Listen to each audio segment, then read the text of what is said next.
This is Nightly Business Report with Bill Griffith and Sue Herrera. Today, we decided to lower interest rates. We took this step to help keep the U.S. economy strong in the face of some notable developments. The Federal Reserve cuts interest rates again, but central bankers are split over the outlook, and stocks went on a wild ride. Raise the roof. Home construction surged in August, a welcome sign for a market that has seen sluggish sales. Emissions fight. President Trump is taking on the state of California, and caught in the middle is the auto industry. Those stories and more tonight on Nightly Business Report for Wednesday, September 18th. And we do bid you a good evening, everybody, and welcome. Yes, the Federal Reserve today did cut interest rates by 1/4 percentage point for the second time since July. While the decision was expected, it was not unanimous. 3 officials voted not to cut rates, and there was a split over the outlook for future cuts. Immediately following the decision today, stocks fell sharply, as you see there. But then later in the afternoon, those losses were paired and stocks closed little change. The industrial average rose by 36 points to 27,147. NASDAQ lost just 8. The S&P was up just 1. Steve Leisman starts us off tonight from the Federal Reserve in Washington. A divided Federal Reserve cutting interest rates by 1/4 point, bringing its new overnight lending rate down to the range of 1 3/4 to 2%. It's now taken back 2 of last year's 4 rate hikes. But the vote was 7-3, with 2 dissenters opposing the rate cut and 1 favoring a full 0.5 percentage point cut. The result? The Fed is not definitively forecasting any more cuts to come, as the market hopes, but instead taking it meeting by meeting. It's an unusual situation because, the U.S. economy itself, the largest part of it, the consumer part of it, is in strong shape. The difference here is we have significant, really, risks to that outlook from not just the geopolitical events, but also from slowing global growth and trade policy uncertainty. So we'll be looking at all of that, and also financial market conditions and how they are affecting the outlook. As it stands now, 10 members of the committee forecast no additional rate cuts this year, and 7 forecast 1 more. But Powell noted that the committee has changed its views over the course of the year as the economic data has changed, as the risks have changed, and the circumstances have required. At the beginning of the year, we were looking at further rate increases, then we were patient, and then we cut once, then we cut again. And I think you've seen us being willing to move based on data, based on the evolving risk picture. I have no reason to think that will change. In the wake of the decision, President Trump once again tweeted out critical comments of Powell, whom he chose for the top Fed job. The president said Powell had no guts and was a bad communicator. Powell once again refused to take the bait, saying the independence of the Fed has served the public well, that the Fed would continue to make policy without regard to politics. For Nightly Business Report, I'm Steve Leisman in Washington. Joining us now to discuss the Fed decision is Scott Brown. He is the chief economist at Raymond James. Scott, great to see you. Welcome back. Nice to be with you. So we have a divided Fed, and the jury is out as to whether or not we are going to get more cuts by the end of the year. What is your opinion? Well, this isn't anything new. We saw the Fed divided as early as in the June meeting, where it was about a 50-50 split between those that expected to stand pat over the course of this year and the remainder looking for probably about a 0.5% cut. We know from the minutes of the July meeting that a lot of the officials were reluctant to lower short-term interest rates. And in this time, we've got a 3-way split in terms of the dot plot, and the dots in the dot plot signal the expected federal funds target, or the appropriate federal funds target for each of the 17 senior Fed officials. But not all of those officials get to vote on policy. Right. We've got 5 that really didn't want a rate cut at all, another 5 that want to stand pat for the rest of the year, and 7 who are looking for maybe another 25 basis point cut. So those divisions are still going to be there. It's not a huge, range of opinions here. But it does suggest, there's still a lot of uncertainty, and the general view still is that this is more or less a mid-cycle adjustment, not really the start of a full easing cycle. But we are in a world where other central banks are easing in various ways. The European Central Bank just did. The People's Bank of China has been doing the same thing. In Japan, they've been doing the same thing. Does that put more pressure on our own Fed to do more down the road? Not necessarily. I think the Fed's got to do what the Fed's got to do in terms of the U.S. economy. It does have to take into account the implications of what it does on the rest of the world. And here, the real reasons for this cut were exactly the same that we had in late July. That is, there's trade policy uncertainty, which is having an effect on growth. The slower global growth is having an effect on U.S. exports. And in turn, these still pose some degree of downside risk going forward. So as long as that continues, you're likely to see the Fed, maybe moving towards lower rates again, either at the mid or late October meeting or in mid-December. We saw a lot of volatility as the Fed chief was speaking. And so given what we've just laid out, what are your expectations for the equity markets into the end of the year? Well, the Federal Reserve officials are split. A lot of economists, a lot of market participants are split on what the Fed should be doing. Some see, a real reason to ease a lot more. So I think, we're going to see some degree of volatility here. I think we're still relatively optimistic that the economy is going to maintain positive momentum. No recession, at least, through the end of this year, the early part of next year. But it really gets a little bit more clouded as you start to look to next year. So I think we're cautiously optimistic, I think, at this point. Scott, thank you. Scott Brown with Raymond James. Clearly, CEOs have a unique perspective on the economy, and today the chief executives of America's biggest companies lowered their growth forecast for the year, and they're mostly blaming trade tensions for their downbeat assessment. Yilan Mui has more for us. America's most powerful CEOs are growing more cautious about the economy. A new survey from the Business Roundtable found that its members now expect growth to clock in at 2.3% this year, down from an estimate of 2.6% last quarter.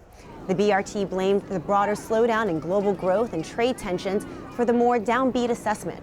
The group also surveyed its members on the impact of the trade war over the past year. It found that more than half of CEOs said sales have taken a hit. 40% of manufacturing CEOs said there's been an impact on capital investment, and a third said there's been a damper on hiring. Now, the outlook for sales, capital investment, and hiring over the next 6 months, those all declined as well. BRT chairman and JP Morgan Chase CEO Jamie Dimon said he doesn't believe a recession is imminent, mainly because consumer spending is still strong. But he told reporters today that he's spoken with President Trump about the toll the trade war is taking on businesses and supply chains, and that he's skeptical the White House will reach a deal with China before 2020. Dimon said he doesn't think the central bank's interest rate cut will offset the impact of trade tensions, but he said he believes in the independence of the Federal Reserve, and he called Fed Chairman Jay Powell a quality human being. For Nightly Business Report, I'm Yilan Mui in Washington.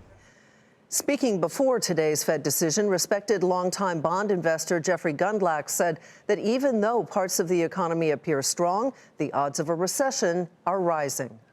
The economic data has gotten a little bit better, yet I still think when we put it all together, when we look at all of our indicators for recession, it seems that there is an increasing probability of recession before the 2020 election. Obviously, the yield curve being flat and even inverted from Fed funds, at least at this moment, out through the curve, that's clearly something that is a precursor of potential recession. Gundlach also said that he is closely watching consumer sentiment and activity in the manufacturing sector. But there was some positive news today out of the housing industry of all places. Home building surged to a 12-year high last month, thanks to an increase in both single and multifamily home construction. According to the Commerce Department, housing starts, which measures new home construction, rose by 12.3% to a seasonally adjusted annual rate of about 1.4 million units. Permits for future construction also climbed to levels we have not seen in about 12 years. The report suggests that lower mortgage rates and a strong jobs market have finally helped give the housing market a lift. But for how long? Back with us tonight to talk about that is Odetta Cushy. She's the Deputy Chief Economist at First American Financial. Welcome back. Good to be here. Now, one of the big problems for the housing market for the last few years has been low supply. Now we get this bump in construction in August. Is that a sign of hope, or what do you make of this? Absolutely. This was great news for the housing market. Not only this month's bump, but the upward revision of last month's. That's two good prints on housing starts, which are a great leading indicator of future supply, which the housing market is in desperate need of. And we have lower interest rates. They've ticked up a little bit in the last few weeks, but overall, we were approaching near record lows. Record low mortgage rates, and the labor market continues to be strong, and this is really boosting not only consumer confidence but builder confidence, which we're finally seeing reflected in the housing starts data. But we've had low mortgage rates for a while. We've had a strong jobs market for a while. Why now? Why all of a sudden do you think home builders are suddenly starting to break new ground here? A little bit of seasonality, and it takes some time to show up in the data and in the confidence. But I think seeing multiple months of lower mortgage rates and a sustained healthy labor market is giving them the confidence they need. Ultimately, builders want to know that when they build, that home will sell. And I think consecutive months of a strong economy is giving them that reassurance. Yet at the same time, we just ran a bite of a bond investor, a big bond investor, who says the odds of recession are rising. How does that trickle down through housing? So right now, we're not necessarily seeing an immediate recession concern. There's certainly some global economic slowdown, but what matters for us really is that, and for housing particularly, is that the consumer feels confident and is strong. And by strong, I mean that wages continue to rise and consumers continue to spend. And we see both wages rising and consumer spending. We just saw positive retail data come out last month. And so ultimately, when the consumer is strong, the housing market is strong as well. One other problem we've seen with the housing market has been the affordability issue. Prices have just been higher than some of the first-time buyers especially could afford. Where does that stand right now? Are you keeping tabs on that? Absolutely. Nominal house prices obviously are still rising, but consumers are really gaining the benefit of lower mortgage rates and higher income. Ultimately, it's all about the purchasing power, what you can afford to buy, and that's not just a function of house prices, but also how much you can afford to borrow, and that's really where the low mortgage rates are coming in. So very quickly, what do you see as the biggest challenge? I still see supply as the biggest challenge in the housing market, despite the fact that inventory has been increasing and obviously we're building more homes. We're still near quarter-century lows in terms of inventory, and so I would like to see some more months of positive gains in housing construction. Odetta Cushy with First American Financial. Again, thanks for joining us tonight. Thank you. It is time to take a look at some of today's upgrades and downgrades. FedEx was downgraded by a number of firms, including Deutsche Bank, which lowered its rating on the stock to hold from buy.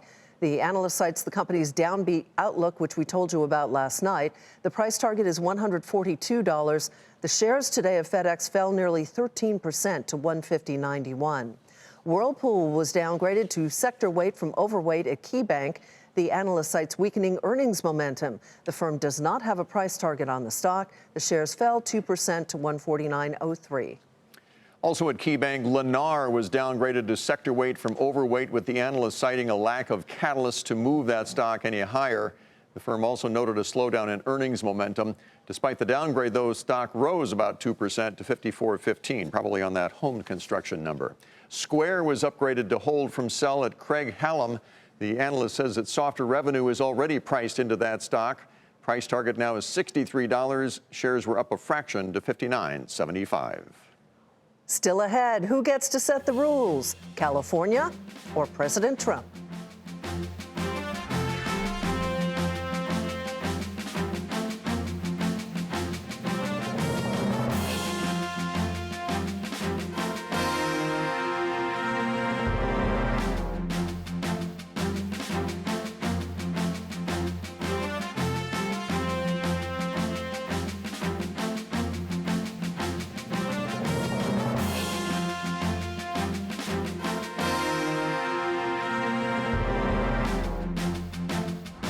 There are reports tonight that AT&T is exploring ways to part ways with DirecTV.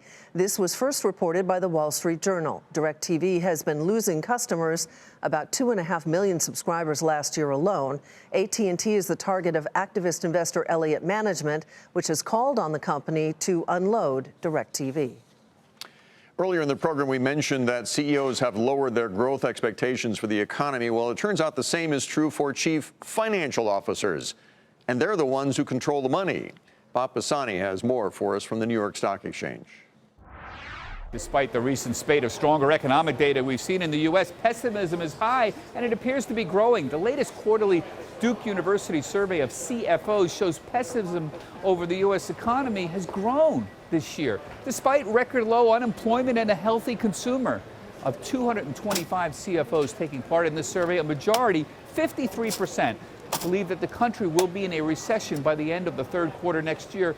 67% say we will be in a recession by the fourth quarter of next year. Those are very high numbers.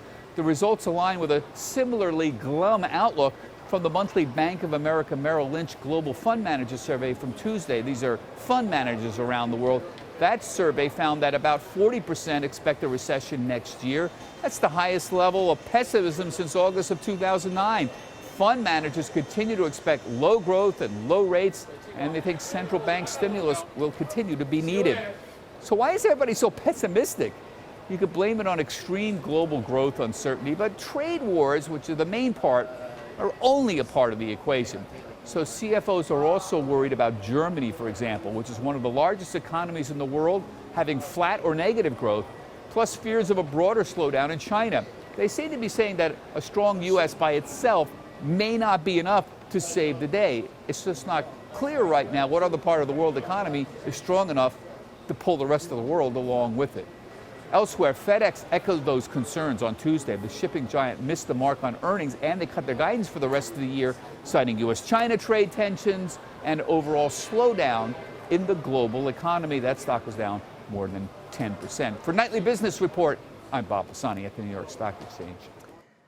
President Trump today said he's ordering new sanctions on Iran. The decision comes after the U.S. accused Iran of carrying out the attacks on Saudi Arabia's oil industry and the world's biggest crude oil processing facility.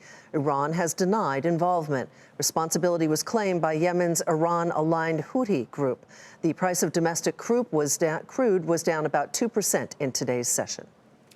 General Motors is temporarily laying off 1,300 workers in Canada because the factory where they work ran out of parts because of the UAW strike here in the United States. Speaking of which, a UAW spokesperson said today that the talks with GM are moving slowly, but they are progressing. More than 49,000 workers walked off the job on Monday. At issue, better pay, health insurance coverage, and job security. President Trump says he is revoking California's power to set vehicle emission standards.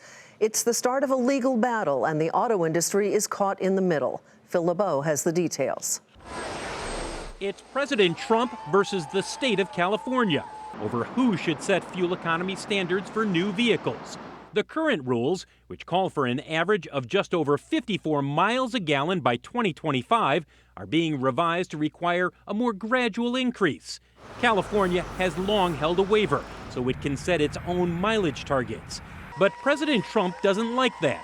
He wants one national fuel economy standard that would be far lower than what California would target. The president tweeted, "Automakers should seize this opportunity because without this alternative to California, you will be out of business."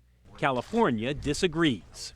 This is the fight of a lifetime for us. We have to win this, and I believe we will. Caught in the middle, automakers. They want one national standard for fuel economy, so everything they build and sell in the U.S. would have the same requirements. I think there's got to be a really effective compromise between the administration, the automakers in California, and get this arbitrary fight off the table. This fight between the state of California and the Trump administration will ultimately be settled in court, and it could drag on for years, which means the current fuel economy standards will not be changing anytime soon. Phil LeBeau, Nightly Business Report, Chicago. Microsoft raises its dividend, and that's where we begin tonight's market focus, with the company hiking its quarterly payout by 11% to 51 cents a share. They also announced a new buyback of up to $40 billion of the company's stock. Shares initially rose in after-hours trading tonight. They closed the regular session up a fraction at 138.52. After the bell, U.S. Steel cut its earnings outlook as it feels the impact of falling steel prices and a larger than expected decline in scrap prices. Shares initially dropped in after hours. They closed the regular session down nearly 4% to $12.45. General Mills topped earnings estimates, but they did fall short on revenue, thanks in part to slumping sales of its snack bars. The company did see sales growth, though, in its pet foods division. General Mills was off a fraction today to 54.53. And Southwest Airlines said it's planning to raise its revenue forecast after experiencing what it calls solid demand and strong passenger yield trends. The airline is still dealing with the grounding of the Boeing 737 MAX fleet, and it plans to keep those planes out of the schedule at least until next year. The stock was up a fraction today to 56.23. Comcast says it will provide free service of its Xfinity Flex streaming box to its internet-only subscribers. The streaming box collects a wide range of content from Netflix, YouTube, Amazon Prime, and will compete with Roku's set-top boxes. Comcast shares rose a fraction to $46.94. Roku shares fell nearly 14% to $129.88. Comcast is the parent company of NBC Universal, which produces this program. India has banned the sale and production of electronic cigarettes, calling it an epidemic among its young people. It is the latest move globally to take on vaping amid health concerns, and it impacts the businesses of major tobacco companies like Altria, which owns a stake in Juul. And late today, CBS said it was dropping all e-cigarette advertising. Altria shares were down more than 1% to $40.84. A report out of the Wall Street Journal was enough to knock the wind out of the shares of McDermott. The report said the engineering and construction firm reached out to a turnaround consulting firm. The company says it routinely hires external advisors to evaluate opportunities, but the shares plunged more than 63% to $216. And dental products company Envista made its trading debut after it was spun out from science and technology company Danaher earlier in the year. The IPO was priced at $22 a share and opened at nearly $26. Shares closed up about 27% to $27.95. Coming up, the changing travel industry. A softening U.S. economy and a slowdown in China has put travelers on notice. A look at what it means for the hospitality industry when Nightly Business Report returns.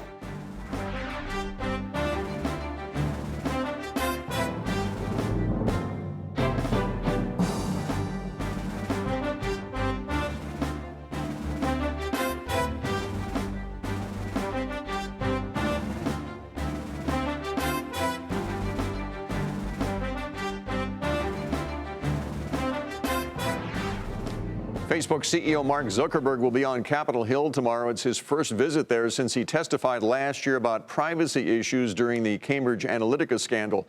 This time, he's scheduled to meet with lawmakers to discuss future internet regulation. A House panel has formally asked Boeing CEO to testify on the grounded 737 MAX at the end of October. Boeing said it is reviewing the invitation and will continue to cooperate with Congress and regulatory authorities. As you know, that plane has been grounded since March following 2 deadly crashes that killed more than 300 people.